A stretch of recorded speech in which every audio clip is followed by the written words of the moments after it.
بسم اللہ الرحمن الرحیم۔ السلام علیکم۔ زندگی کی راہ چینل میں خوش آمدید۔ صرف 5 منٹ کا مدرسہ قرآن و حدیث کی روشنی میں 22 رجب المرجب۔ نمبر 1 اسلامی تاریخ۔ حضرت جعفر بن ابی طالب رضی اللہ تعالیٰ عنہ۔ حضرت جعفر کی شکل و صورت حضور صلی اللہ علیہ وسلم جیسی تھی۔ وہ حضرت علی رضی اللہ تعالیٰ عنہ کے حقیقی بڑے بھائی اور جناب رسول اللہ صلی اللہ علیہ وسلم کے چچا جاد بھائی ہیں، اور حضرت حمزہ رضی اللہ تعالیٰ عنہ کے ہم زلف ساڑھو ہیں۔ ابو طالب کی معاشی کمزوری کی وجہ سے حضرت جعفر کی پرورش حضرت عباس رضی اللہ تعالیٰ عنہ نے کی تھی۔ حضرت جعفر رضی اللہ تعالیٰ عنہ اور ان کی بیوی اسماء بنت امیس شروع زمانے میں ہی حضرت ابو بکر رضی اللہ تعالیٰ عنہ کے ہاتھ پر مسلمان ہوئی۔ یہ وہ زمانہ تھا کہ ابھی حضور صلی اللہ علیہ وسلم نے مسلمانوں کو دار الارقم میں جمع کرنے کا سلسلہ شروع نہیں کیا تھا۔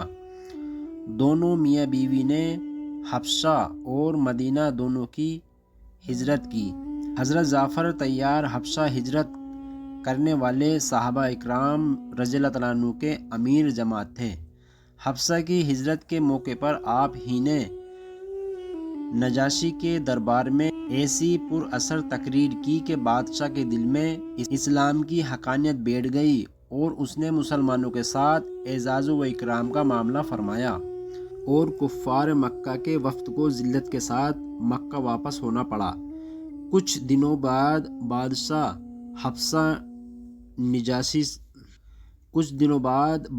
حبشہ نجاشی نے حضرت جعفر رضی اللہ تعالیٰ عنہ کے ہاتھ پر اسلام قبول کر لیا۔ نمبر 2 اللہ کی قدرت، دماغی قوت۔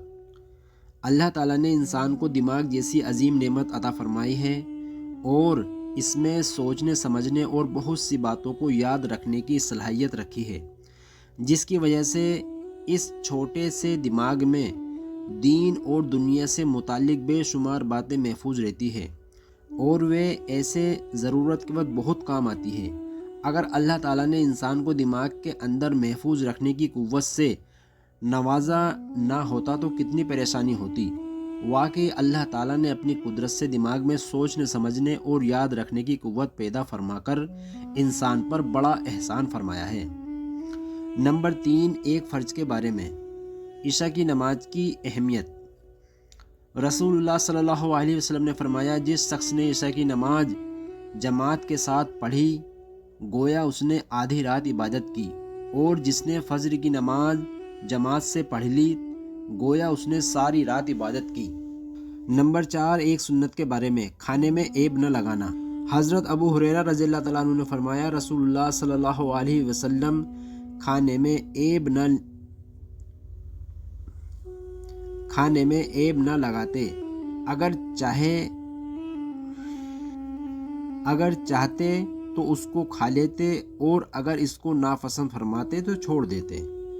دیکھو بھائیو، کھانے میں جو ہے عیب لگانا نہیں چاہیے، کیونکہ گھر میں کھانا بنتا ہے تو بڑی محنت سے بنتا ہے، اور آپ کھانے میں فی نکالو گے، عیب لگاؤ گے تو بنانے والوں کو بھی تکلیف ہوتی ہے کہ وہ کتنی محنت سے بناتا ہے۔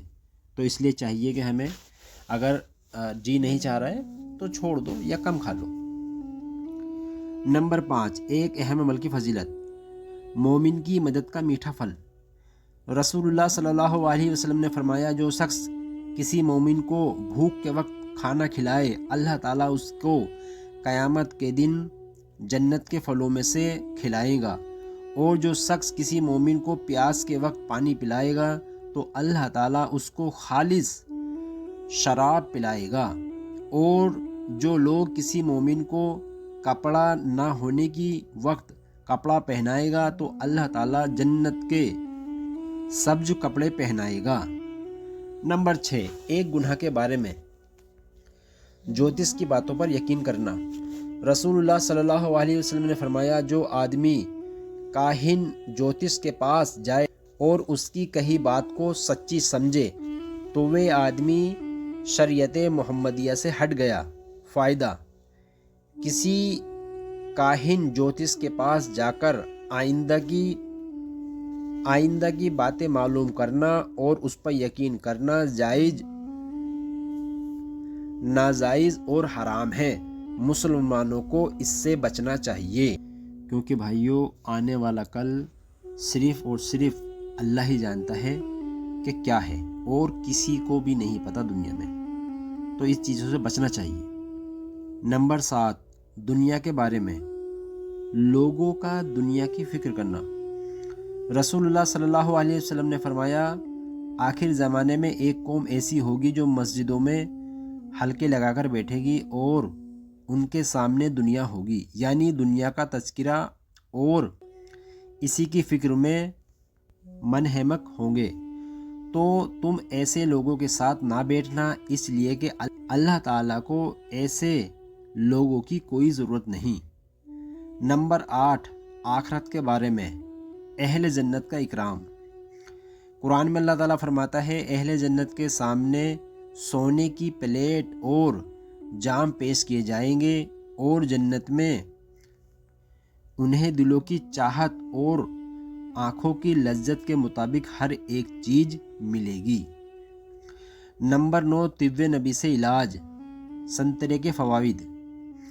رسول اللہ صلی اللہ علیہ وسلم نے فرمایا، تم لوگ سنترے کو استعمال کیا کرو کیونکہ یہ دل کو مضبوط بناتا ہے۔ فائدہ، محدثین تحریر فرماتے ہیں کہ اس کا جوس پیٹ کی گندگی کو دور کرتا ہے، اور متلی کو ختم کرتا ہے اور بھوک کو بڑھاتا ہے۔ نمبر 10، قرآن کی نصیحت۔ قرآن میں اللہ تعالیٰ فرماتا ہے، یتیم کے مال کے قریب بھی مت جاؤ مگر ایسے طریقے سے جو شرعی طور پر درست ہو، یہاں تک کہ وہ اپنی زمانے کی منزل کو پہنچ جائے، اور ناپ تول انصاف سے پورا کرو، اور ہم کسی شخص کو اس کی طاقت سے زیادہ عمل کرنے کا حکم نہیں دیتے۔